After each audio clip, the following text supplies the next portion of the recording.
الشیطانالرجیم بسم اللہ الرحمن الرحیم الحمدللہ رب العالمین صلی اللہ علی محمد وآلہ اجمعین واللعنۃ الدائمۃ علی اعداء محمد وآل محمد اما بعد وفقنا اللہ وإیاکم للعلم والعمل الصالح انشاءاللہ تعالی۔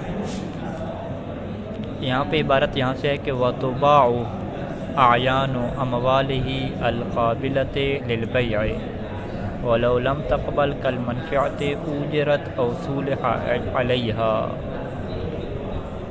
کہتے ہیں کہ وَتُبَاعُ کہ یہ جو بندہ مفلس ہو گیا ہے جس کے اوپر پابندی لگی ہے، اب کریں گے کیا کہ اس کی وہ اعیان یعنی وہ چیزیں، ٹھیک ہے، اعیان اموالی، اس کے اموال کی وہ چیزیں کہ القابلۃ للبیع جو فروخت کے قابل ہیں، جن کو فروخت کیا جا سکتا ہے، ان کو کیا کریں گے؟ بیچیں گے پیسہ حاصل کرنے کے لیے۔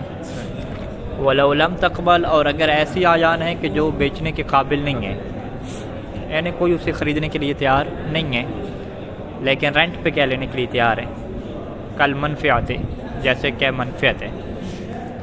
اچھا، یہاں پہ یہ بھی ہو سکتا ہے کہ جس طرح بھی میں نے کہا کہ چیزیں ہوں لیکن وہ بیع کے قابل نہیں ہیں کسی عارضی سبب کی وجہ سے، لیکن وہ منفعت کے قابل ہیں یعنی رینٹ پہ جا سکتی ہیں، ٹھیک ہے۔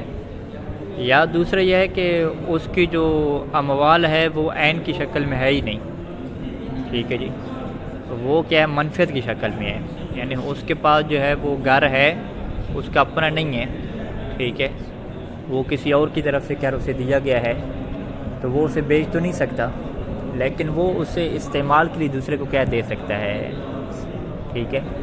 یعنی وہ اعیان کہ جو اس کے لیے مباح التصرف ہیں، الاعیان التی یباح له التصرف فیہ، ٹھیک ہے، لیکن وہ ان اعیان کا مالک نہیں ہے۔ تو ان اعیان کو کیا کہتے ہیں کہ جی وہ ان کی منفعت کا مالک ہے، کسی نے ان کے تصرف کو اس کے مباح قرار دیا نا، ٹھیک ہے، چاہے پیسہ لے کے مباح کیا یا جو ہے ویسے مباح کیا ہوا ہے، تو وہ اس عین کا مالک نہیں ہے۔ جب عین کا مالک نہیں ہے تو اسے بیچ نہیں سکتا، لیکن اس کی رہائش کا اور اس کی منفعت کا وہ مالک ہے، ٹھیک ہے، جب اس کے لیے منفعت کا وہ مالک ہے اس میں وہ تصرف کر سکتا ہے، تو منفعت کو وہ آگے کیا ہے؟ ایجار پہ دے سکتا ہے۔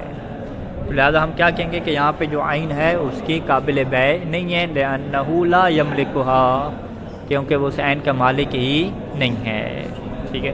تو وَلَوْ لَمْ تَقْبَلْ المنفعت سے کیا مراد ہوگی؟ کل منفعت ہے، یعنی وہ اعیان کے جس کا وہ مالک ہی نہیں ہوتا، فقط اس کے پاس کیا ہے؟ منفعت ہے بس، ٹھیک ہے، یعنی اس کے پاس فقط منفعت ہے، منفعت کے علاوہ کچھ بھی نہیں ہے۔ تو اس کی ہم مثال کیا بنائیں گے کہ عندہ بیت وہو لا یملکھا، اس کے پاس گھر ہے لیکن اس کا مالک نہیں ہے، لیکن یجوز له التصرف، لیکن اس میں اس کی تصرف جائز ہے اور مالک کی طرف کیا ہے؟ وہ مباح تصرف ہے۔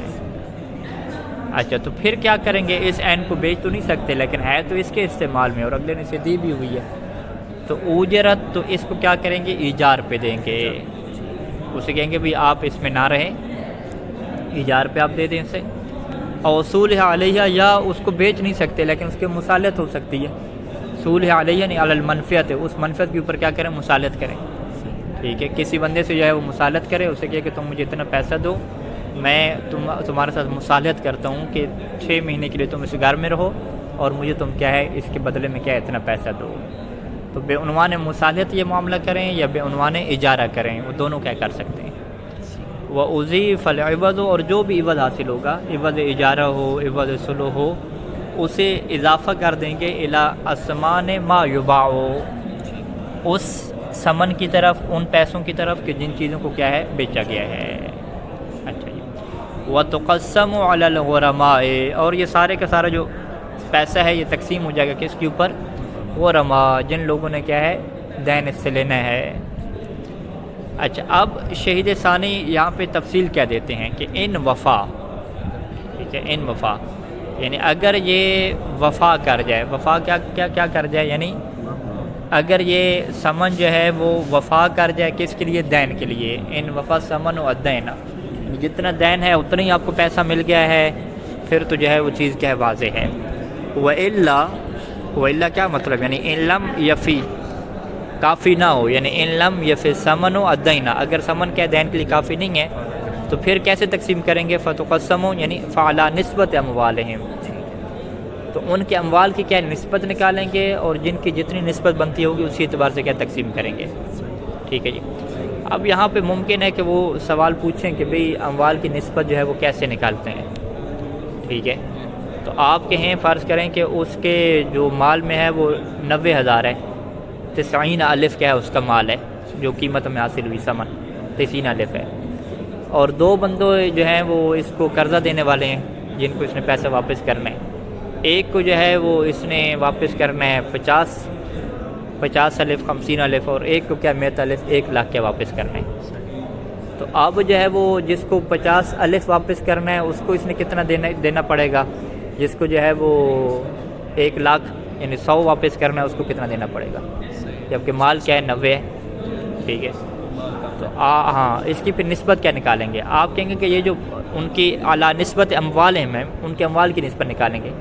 آپ کہیں گے اس کو کتنا دین دینا ہے 50، اس کو کتنا دینا ہے 100 دینا ہے. 50 اور 100 ٹوٹل کتنے ہوں گے 150 ہو گئے.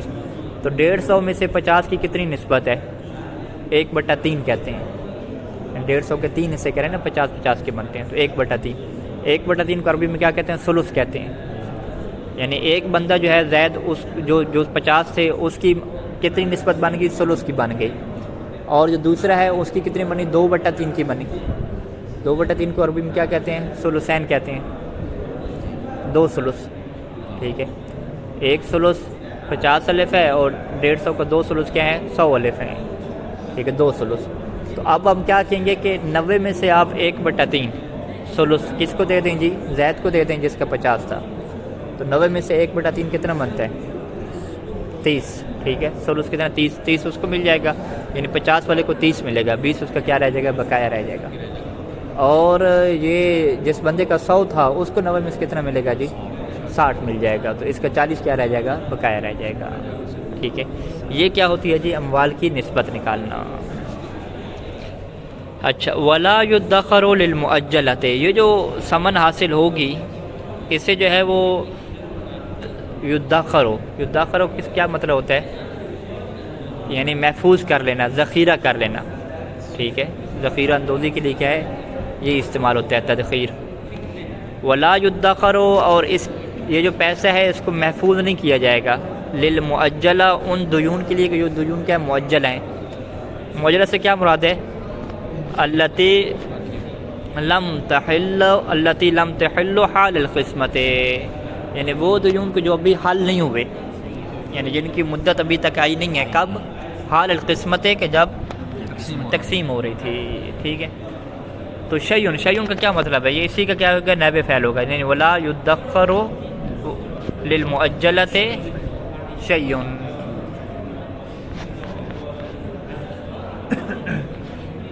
ولا يدخر. ٹھیک ہے. شیئن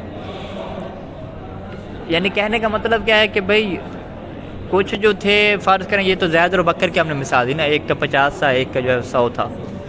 ایک اور بندہ ہے جی وہ کہتا ہے جی مجھے بھی جو ہے وہ انہوں نے کیا ہے دینے ہیں. ٹھیک ہے. اس کا بھی کیا ہے کوئی قیمت ہے، لیکن وہ کہہ رہے ہیں کہ مجھے جو ہے وہ 6 مہینے بعد اس نے دینے ہیں، 6 مہینے ہیں اس کے. تو اب ہم جو ہے وہ یہ نہیں ہے کہ 90 میں سے اس کے لیے کچھ بچا کے رکھ لیں گے، نہیں، 90 سارے کا سارا کیا تقسیم کر دیں گے. ٹھیک ہے. اس کے لیے کچھ نہیں بچے گا. اچھا. لیکن اگر صورتحال جو کہ ولو حل بعد قسمت البعض، ولو حل بعد قسمت البعض، بعض سے کیا مراد ہے یعنی بعض مال بعض ثمن، کہ بعض ثمن کے تقسیم کرنے کے بعد ولو حل اگر اس کے دین کی مدت کیا ہے حل ہو جائے آ جائے. ٹھیک ہے. تو شارک فی الباقی، تو اب یہ جو بندہ ہے وہ باقیوں کے ساتھ کیا ہو جائے گا شریک ہو جائے گا. ہاں یہاں پہ جو ہے نا بعد قسمت البعض اس کی جو ہے وہ تشریح کیا ہے ضروری ہے. قسمت البعض سے یہ مراد نہیں ہے کہ آپ نے فقط زید کو دیا تھا ابھی بکر کو نہیں دیا. ٹھیک ہے. یہ نہیں ہے، کیونکہ اگر آپ نے زید کو جو ہے وہ 90 میں سے کتنا اس کو دیا ہے 30 دے دی ہے ہماری مثال میں، تو جو 60 باقی ہے وہ 60 کس کا ہو گیا وہ دوسرے بندے کا ہو گیا، بکر کا ہو گیا. فرض کریں زید کا مقابلہ اگر بکر تھا جو وہ اس کا ہو گیا 60. ٹھیک ہے. یہ مراد نہیں ہے کہ بعض جو ہے وہ غریم کو دے دیں اور بعض غریم کو نہ دیں. ٹھیک ہے. یہ مراد نہیں ہے، بلکہ مراد کیا ہے کہ آپ کے پاس جو ہے وہ پیسہ جو تھا آپ نے ابھی پورا تقسیم نہیں کیا. کیونکہ پورا پیسہ ابھی تک ملا نہیں ہے، کچھ چیزیں اس کی بکی ہیں، اس میں سے آپ کے پاس فرض کریں کہ 60 جو ہے وہ آیا ہے، ٹھیک ہے جی، 60 آیا، ابھی 30 کیا ہے آپ کا باقی ہے، وہی آپ نے 60 کیا ہے تقسیم کر دیا، ٹھیک ہے۔ آپ کہہ رہے ہیں کہ ابھی جو ہے وہ ایک چیز ہم نے کرائے پہ دی ہوئی ہے اس کا کرایہ جو ہے وہ ہمیں کب ملے گا، فرض کریں 2 مہینے بعد ملے گا، تو وہ جب کرایہ آئے گا 2 مہینے بعد تو پھر آپ اس کا پیسہ کیا دوبارہ سے تقسیم کریں گے۔ فی الحال ہمارے پاس کتنا پیسہ آ چکا ہے، 60 حلف آ چکا ہے۔ اب یہ 2 بندے کہتے ہیں جی آپ 60 حلف تو تقسیم کریں، کہتے ہیں ٹھیک ہے جی، زید آپ کو کتنا بنتا تھا، ثلث بنتا تھا نا، 1/3، تو اس کو کتنا دے دیا جی 60 میں سے 1/3 کتنا بنتا 60 کا، 20 اس کو دے دیا، اور جو دوسرا تھا اس کو کیا دے دیا، 60 میں سے 40 دے دیا اس کو، ٹھیک ہے جی۔ تو اب جو ہے وہ 50 میں سے اس کو 20 مل گئے، 30 اس کے باقی ہیں، اور 100 میں سے اسے کتنے ملے جی، 40 ملے، تو 60 کیا اس کے باقی ہیں، ٹھیک ہے۔ بقیہ ان کا کتنا دیون باقی رہ گیا ان کا، ٹھیک ہے۔ یہ یعنی مثال آپ کو یاد رکھنی پڑے گی کہ 50 میں سے 20 اس کو مل گئے، 30 اس کے باقی ہیں، اور جناب علی 100 میں سے 40 اسے ملے تو 60 اس کے باقی ہیں۔ اچھا، اب باقی جو مال ہے وہ کتنا ہے، 30 ہے، ٹھیک ہے، جو ابھی تک ملا نہیں ہے۔ لیکن ہوتا کیا ہے کہ 30 کے ملنے سے پہلے کیا ہوتا ہے، ایک بندے کی اور بھی مدت ختم ہو جاتی ہے، وہ بھی آ جاتا ہے، ٹھیک ہے جی۔ وہ آتا ہے، وہ کہتے ہیں کہ 30 الف جو ہے وہ میرے جو ہے اس بندے نے دینے ہیں، ابھی ٹائم کیا ہے میرا آ گیا ہے، 30 الف والا آ گیا ہے، ٹھیک ہے۔ اب جو ہے وہ ہمیں مال مل گیا 30 الف ٹوٹل، اس بندے کو ہم نے کتنا دینا ہے، 30 دینا ہے، اور جو باقی لوگ ہیں ان کے بھی تو دیون باقی ہے، ان کو تو سارا نہیں ملا، ٹھیک ہے۔ اب یہ کیسے ان کی جو ہے وہ نسبت نکالیں گے، ٹھیک ہے۔ ہم کہیں گے کہ اس کا پورا 30 الف آپ رکھیں، اور زید کا کتنا تھا جناب علی، 50 میں سے اسے کیا ہے 20 مل گیا تھا نا، 30 اس کا رہ گیا، 30 اور 30 کیا ہو گیا 60 ہو گئے، اور اس کو جو ہے وہ 100 میں سے 40 ملے تھے تو 60 کیا اس کا ہو گیا 120 ہو گیا۔ اب ٹوٹل مال کیا ہے 120 ہے، 120 میں سے جو 30 ہے وہ کتنے فیصد بنتا ہے اس کا، ٹھیک ہے، ربع بنتا ہے نا، چوتھا حصہ بنتا ہے نا، 30 60 اور 90 اور 120، تو ہم کیا کہیں گے کہ بھئی ربع جو ہے وہ اس کو ملے گا چوتھا حصہ، ٹھیک ہو گیا جی۔ اور جناب علی وہ جو زید تھا اس کو اب 120 میں کتنا ملے گا، اس کا 120 میں سے کتنا ہے، کتنا اس کا رہتا تھا، نہیں اس کو 30 رہتا تھا نا، اس کا بھی 30 رہتا تھا، ہاں اس کو بھی کیا ملے گا، ربع ملے گا، اس کو بھی ربع ملے گا، ہاں اس کا بھی 30 تھا، نیا بندہ اس کا بھی 30 ہے، اس کا تو پورا 30 ہے نا، اس کا بقایا کتنا تھا، 50 میں 20 مل گیا تھا، اس کا بھی 30 تھا، تو اس کو بھی ربع مل جائے گا، تو باقی جناب علی کتنا رہ گیا، 60 رہ گیا، تو 60 120 میں نسبت کیا ہے، نصف ہے، آدھا ہے، تو نصف کیا ہے اس کو مل جائے گا، تو یوں نسبت بن جائے گی کہ ربع اور نصف۔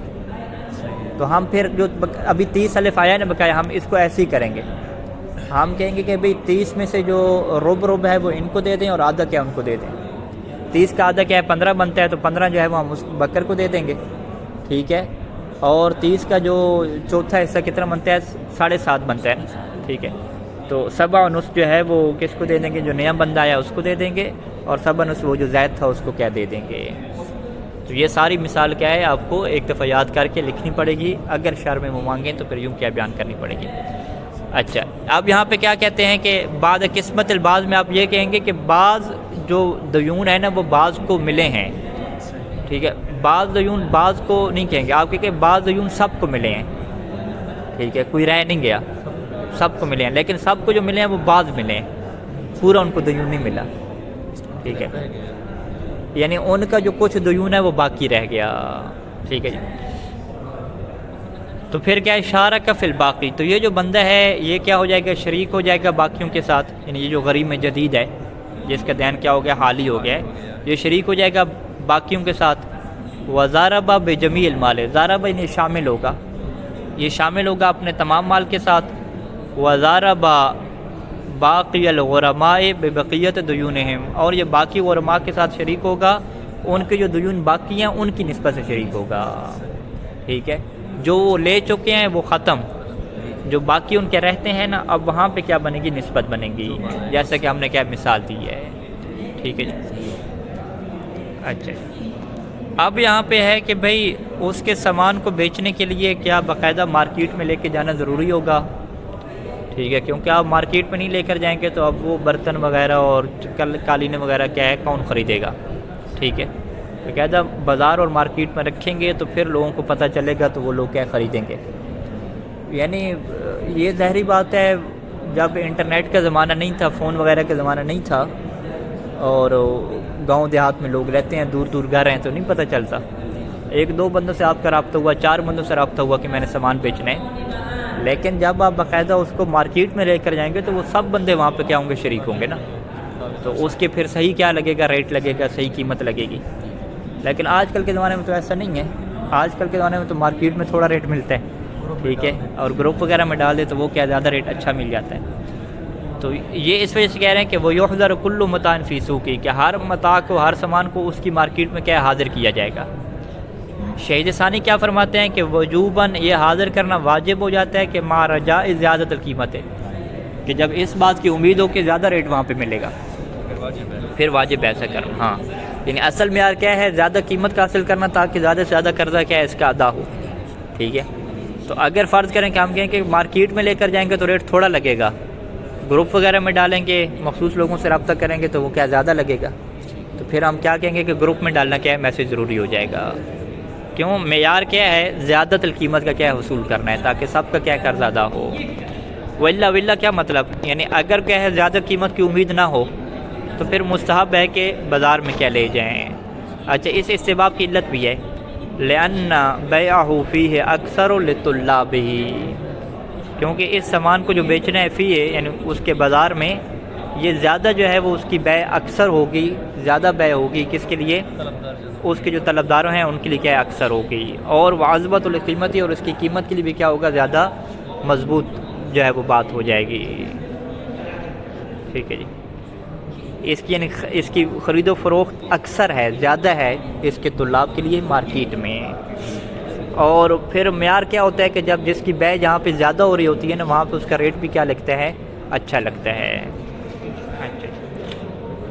اگلا مسئلہ جی، وَيُحْبَسُ لَوِدَّ الْإِعْسَارَ حَتَّى يُثْبِتَهُ۔ اب یہاں پہ یہ مطلب ہے کہ اعصار کسے کہتے ہیں، موسر کے مقابلے میں ہے نا، کہ ایک بندہ جو ہے وہ اپنا قرضہ ادا کر سکتا ہے۔ اعصار کا مطلب عسر کی حالت آ گئی کہ اب اس کے پاس جو ہے کوئی پیسہ نہیں بچا، بس وہی رہائش کے گھر ہے، اپنے جو ہے وہ کھانے پینے کا کوئی سامان ہے اور کپڑے وغیرہ، ٹھیک ہے۔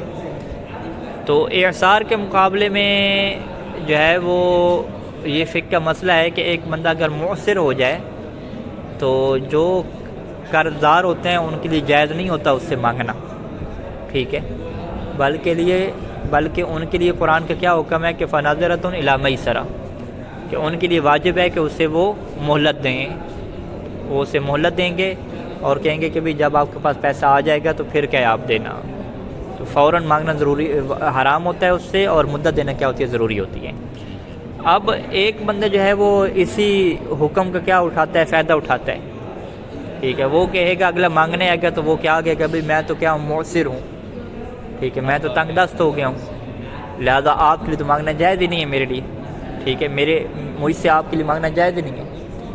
تو اب جو ہے وہ ہر بندہ جو ہے یہ دعوے کرتا رہے کہ جی میں معسر ہو گیا ہوں، میرے پاس کچھ بھی نہیں ہے، اور جو قرضہ دینے والا ہے وہ پھنس جائے بیچارہ، ٹھیک ہے، اب وہ جب بھی جائے وہ کہے کہ میرے پاس تو ہے ہی نہیں، ٹھیک ہے۔ تو کہتے ہیں نہیں، ایسی بات نہیں ہے۔ اگر کوئی بندہ اعصار کا دعویٰ کرتا ہے تو اس کے لیے ضروری ہوتا ہے کہ وہ اپنے دعوے کو ثابت کرے۔ اگر وہ اپنے دعوے کو ثابت نہیں کرتا تو یہ بندہ جو ہے وہ اس کے خلاف درخواست دے گا حاکم شرع کو، اور وہ اسے قید میں ڈال دے گا، ٹھیک ہے۔ لہذا جو ہے وہ جو بندہ بھی کسی کا قرضہ ادا نہیں کرتا اسے جو ہے وہ حبس کیا جاتا ہے، اسے قید میں رکھا جاتا ہے۔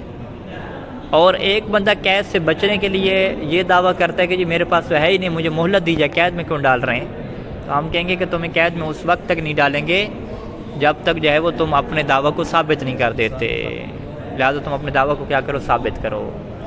تو خلاصہ کلام کیا ہوا کہ اعصار کی صورت میں غریم کے لیے طلب دین کرنا ممنوع ہوتا ہے، حرام ہوتا ہے، مہلت دینی پڑتی ہے، اور اعصار کو ثابت کرنا پڑتا ہے کس کے ذریعے سے، گواہوں کے ذریعے سے اور باقی ذرائع کے ذریعے سے۔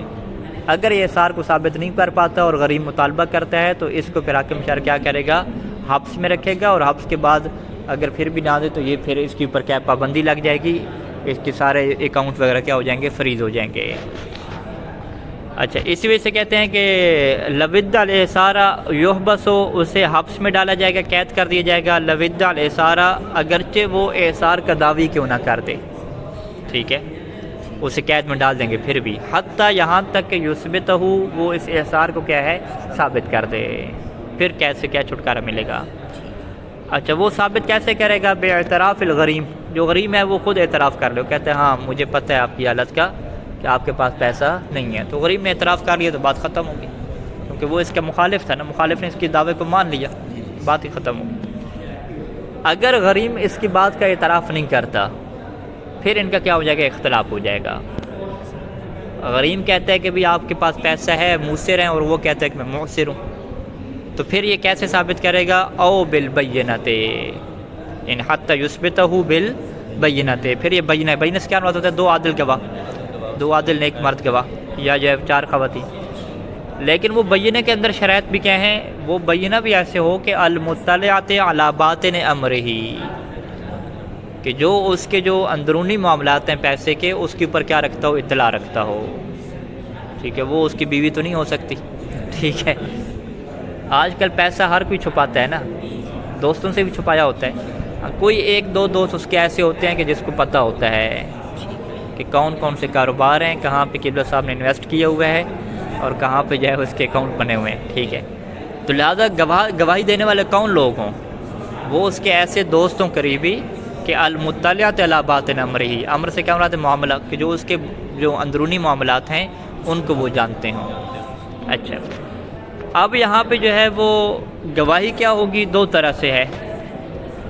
پہلا گواہی کا طریقہ کیا ہے کہ ان شاہدت بالاعصار مطلقہ، کہ وہ یوں آ کے گواہی دیں کہ بھئی یہ بندہ کیا ہو گیا ہے، تنگ دست ہو گیا، اس کے پاس کیا کچھ نہیں بچا، ٹھیک ہے۔ اب وہ کیوں نہیں کچھ بچا، وہ تفصیل تو دیں بھئی، پہلے تو ٹھیک ٹھاک کاروبار تھا، نوکری تھی، اب کیوں نہیں بچا، تو وہ اگلی تفصیل وہ نہیں بتاتے، ٹھیک ہے، کہ بھئی اس بندے کو دھوکہ ہو گیا، جس کمپنی میں انویسٹ کیا تھا وہ کمپنی والا بھاگ گیا، سارا پیسہ اس کا ڈوب گیا، وہ جو ہے نا جو مال اس کا تلف ہوئے ضائع ہو وہ نہیں بتاتے، ٹھیک ہے۔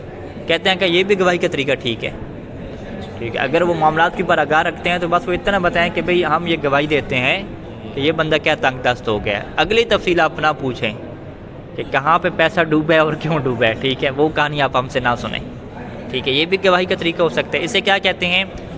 مطلقہ، یعنی ان شاہدت بالاعصار مطلقہ، مطلقہ اس کے مقابلے میں ہے یعنی بدون شہادت علی تلف المال، یہ آگے گواہی نہیں دیتے کہ مال کیسے تلف ہوا ہے، اس کی گواہی نہیں دیتے۔ یا دوسری گواہی کیا ہے کہ او بتلف المال، کہ یا یہ گواہی دیں کس چیز کی؟ مال کے تلف ہونے کی، وہ کہیں گے بھی اس کا مال کیا ڈوب گیا، ٹھیک ہے، یہ گواہی نہیں دے کہ یہ تنگ دست ہو گیا، وہ آگے گواہی دیتے ہیں کہ ہم گواہی دیتے ہیں کہ اس کا جو پیسہ تھا وہ ڈوب گیا ہے، سارے کے سارے پیسہ ڈوب گیا۔ اچھا، یہ جو پیسے کے ڈوبنے کی گواہی ہے یہ کیا ہے بھی؟ کتنا پیسہ ڈوبا؟ وہ کہتے ہیں سارے کے سارا پیسہ ڈوب گیا۔ یہ سارے کے سارے پیسے کی ڈوبنے کی کب گواہی دیں گے؟ حیث لا یکون مناصرا فی اعیان مخصوصہ، کہ جب وہ اس کا جو مال ہے وہ منحصر نہیں ہو چند ایک مخصوص چیزوں میں، ٹھیک ہے، کوئی مخصوص چیزیں نہیں ہیں تو وہ مطلقاً کہتے ہیں کہ سارے کا سارا پیسہ کیا ہے؟ ڈوب گیا ہے، ٹھیک ہے۔ وَإِلَّا کیا مطلب؟ وَإِلَّا کیا مطلب کہ اگر اس کا مال مخصوص ہو چند ایک اعیان میں، سب کو پتہ ہے کہ اس کے جو تھے وہ بھیڑ بکریاں تھیں، ٹھیک ہے، اس کا جو ہے وہ فلاں بینک میں اتنا سونا پڑا ہوا تھا، فلاں جگہ سے انویسٹ کیا ہوا تھا، مخصوص اس کا مال ہے، مخصوص کمپنی ہے، تو پھر کیا ہے؟ کفا اطلاع علی تلفیا، تو یہاں پہ پھر کافی ہوگا کہ وہ بینہ اطلاع دے کس بات کی؟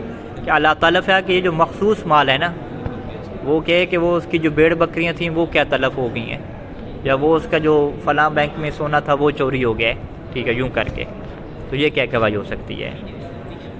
تو کہنے کا مطلب کیا ہے کہ بنیادی طور پہ گواہی کی 2 صورتیں یہاں پہ، یا تو یہ گواہی دے کہ یہ بندہ تنگ دست ہو گیا ہے، یا تو یہ گواہی دے کہ اس کا مال کیا ہو گیا ہے؟ ضائع ہو گیا ہے، ٹھیک ہے، ڈوب گیا ہے۔ وَيُعْتَبَرُ فِي الْأُولَىٰ، یہ جو پہلی گواہی ہے، پہلی گواہی کیا مطلب؟ اعصار کی گواہی دینا، ٹھیک ہے، جس میں یہ کہے گا کہ بھی یہ بندہ کیا تنگ دست ہو گیا ہے۔ اس میں کیونکہ اگلا بندہ آپ کو ڈیٹیل نہیں دے رہا، کہ بھئی کیوں تنگ دست ہوا، کون سا مال ڈوبا، کیسے ڈوبا، کون سی نوکری ختم ہوئی، ٹھیک ہے، یہ ڈیٹیل نہیں دے رہا. لہٰذا اس گواہ میں جو ہے وہ اضافی شروط پہ کیا ضروری ہیں، ٹھیک ہے. وہ جو بتا رہے ہیں نا کہ آپ کو اس کا مال ڈوب گیا، ضائع ہو گیا، اس کے اندر یہ شروط ضروری نہیں ہے جو ابھی بتا رہے ہیں، کیونکہ وہ تو آپ کو ڈیٹیل دے رہے ہیں نا کہ بھئی اس کا یہ مال تھا، وہ سارے کا سارا کیا ڈوب گیا، فراڈ ہو گیا، یہ ہو گیا. لیکن جو پہلی صورت ہے کہ اس میں مال کے تلف ہونے کی ڈیٹیل نہیں ہے، ٹھیک ہے، وہ مطلقاً کہہ رہا ہے کہ بھئی یہ بندہ کیا ہو گیا جی، تنگ دست ہو گیا. تو وہاں پہ ضروری ہے کہ مال اطلاع علی باطن امرہ، کہ یہ بندہ جو ہے وہ اس کے اندرونی معاملات پہ اطلاع رکھتا ہو. اطلاع کیسے رکھتا ہو؟ بکثرت مخالطتہ، کہ اس بندے کا جو ہے وہ اس کے ساتھ رہن سہن زیادہ ہو، بات چیت کرنا اس کا زیادہ ہو. یعنی ایک بندے نے جو ہے وہ گواہی پیش کی، اس نے کہا کہ یہ ہمارے علاقے کے مولانا ہیں، یہ گواہی دیں گے، اور قاضی صاحب کو یہ پتہ ہے کہ مولانا صاحب سے یہ ہر جمعے فقط ملنے جاتا ہے نماز جمعہ پہ، باقی کوئی بات چیت اس کی نہیں ہوتی، ٹھیک ہے. تو وہ اس مولانا کی پھر گواہی کو قبول نہیں کرے گا، ٹھیک ہے. یہ کیسے بھی، یہ آپ کے اندرونی معاملات پہ کیسے آگاہ ہو گیا، نہ آپ کی دوستی ہے، گپ شپ ہے، بس جمعہ آپ جاتے ہیں ملنے کے لیے، وہ بھی نماز پڑھی اور سائڈ پہ نکل آئے. ہاں ہاں مولویوں کو ویسے بھی نہیں بتانا ہوتا خمس پڑھنا. ہاں بالکل جی، مولوی صاحب کو ویسے ہی نہیں بتاتے ساری چیز، ورنہ وہ کہتے ہیں خمس دیں، ٹھیک ہے. تو لہٰذا اس بندے کی گواہی نہیں ہوگی. پھر گواہی کس کی ہوگی؟ جو اس کے ساتھ بالکل گہرا رہتا ہے، سب کو پتہ ہے کہ بڑا اس کا گہرا دوست ہے، ہر چیز شیئر کرتا ہے اس کے ساتھ، یہ چیز ضروری ہو جائے گی، ٹھیک ہے. ایک تو یہ اطلاع ہوگی، اور دوسرا کیا ہے کہ وہ صبر ہی، یعنی اس صبر کا عطف کریں گے باطن کے اوپر، یعنی مال اطلاع علی صبر ہی، کہ اس کو اطلاع بھی ہو اس کے صبر کے اوپر، کہ علی ما لا یصبر علیہ ذو الیسار عادتاً، ایسی چیز کہ جس کے اوپر عام طور پہ جو ذو الیسار ہوتے ہیں، جن کے پاس آسانی ہوتی ہے، وہ اس چیز کے اوپر کیا صبر نہیں کرتے. ہاں، یہ جب بندہ صبر کر رہا ہے مشکل حالات میں ہے، تو اس کو پتہ ہے کہ ابھی جو ہے وہ اس کی صبر کی کیفیت ہے، ٹھیک ہے. صبر کیا مطلب کرنا کہ بڑی تنگ دستی سے کیا گزارا کر رہے ہیں، تو یہ جو صبر کی کیفیت ہے اس کی کیا اسے اطلاع بھی ہو کہ ابھی یہ صبر کی کیفیت میں آ گئے، ٹھیک ہے جی. اچھا، یہ جو ہے وہ یہ تو شرائط ہو جائیں گی کہ مال اطلاع ہے. اور اس میں کیا چیز معتبر ہے کہ ان تشہد باثبات، کہ یہ جو ہے وہ گواہی دے، اس بات کی جو ہے وہ گواہی دے. یعنی وہ کہہ رہے ہیں کہ تنگ دست ہو گیا، تنگ دست یعنی کوئی مال اس کے پاس نہیں ہے، تنگ دست ہے. تو گواہی جو ہے وہ دو طرح کی ہوتی ہے. اگر گواہی جو ہے وہ فقط نفی کی ہو کہ بھئی یہ بندہ کچھ بھی مالک نہیں ہے، اس کے پاس پیسے ختم ہو گیا، نفی کر رہے ہیں نا کہ لا یملک کو، کسی چیز مالک نہیں ہے، تو یہ جو فقط نفی کی گواہی ہوتی ہے یہ قبول نہیں کی جاتی، ٹھیک ہے. گواہی میں باقاعدہ کسی چیز کی اثبات کی بات ہوتی ہے کہ آپ کہیں کہ ہاں یہ کام اس کے ساتھ ہوا ہے، ٹھیک ہے. تنگ دست کا مطلب کیا ہے؟ تنگ دست کو اگر آپ کھولیں کہ لا یملک کو، اس کے پاس پیسہ نہیں ہے جی، پیسہ نہیں ہے. اگر وہ کہنا کہ پیسہ تھا اور ڈوب گیا، فلاں بندہ لے گیا، چوری ہو گیا، یہ تو اس بات کی گواہی ہے نا کہ فلاں بندے نے آ کے چوری کر لیا، ٹھیک ہے، یہ چیز مار گئی، ٹھیک ہے. لیکن ابھی پہلی گواہی کی بات ہو رہی ہے نا، جس میں مال کے تلف ہونے کی گواہی نہیں دے رہا، بلکہ یہ گواہی دے رہا ہے کہ یہ بندہ کیا مؤثر ہے، یعنی کوئی اس کے پاس مال نہیں ہے، ٹھیک ہے. تو یہ فقط اگر نفی کی گواہی ہوگی تو وہ قبول نہیں ہوگی. لہذا اس میں کیا ضروری ہے کہ انتش ہوتا بے اس باطن یتضمن نفیہ، کہ یہ گواہی دے ایسے اس بات کی کہ جس کے اندر نفی آ جائے، یعنی نفی ضمناً اس کے اندر ہو، لیکن بیسیکلی جو گواہی ہے وہ کس کی ہو؟ اس بات کی ہو. لا بالنفی، صرف فقط نفی کی گواہی نہ ہو، اس بات بھی کیا ہونا چاہیے.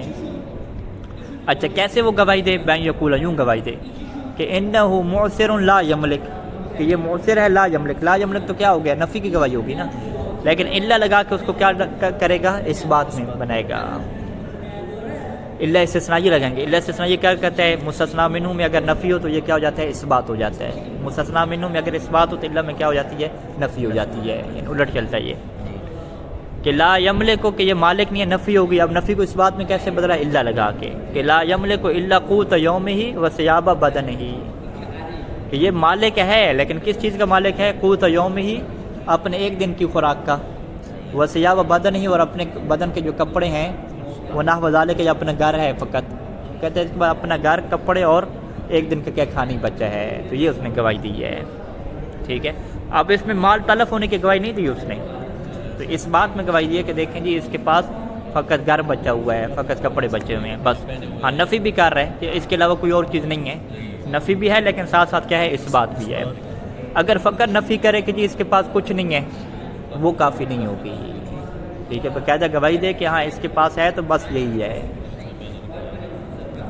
وَهَلْ يَتَوَقَّفُ ثُبُوتُهُ مَعَ الْبَيِّنَةِ مُطْلَقًا، یہ جو بینہ مطلق کی گواہی ہوتی ہے، ٹھیک ہے، بینہ مطلق کا کیا مطلب ہے؟ یہ مطلقاً بینہ جو ہوتا ہے، بینہ کی دو قسمیں ہم نے بیان کی نا، کہ بینہ یا اعصار کے اوپر ہے یا تلف مال کے اوپر ہے.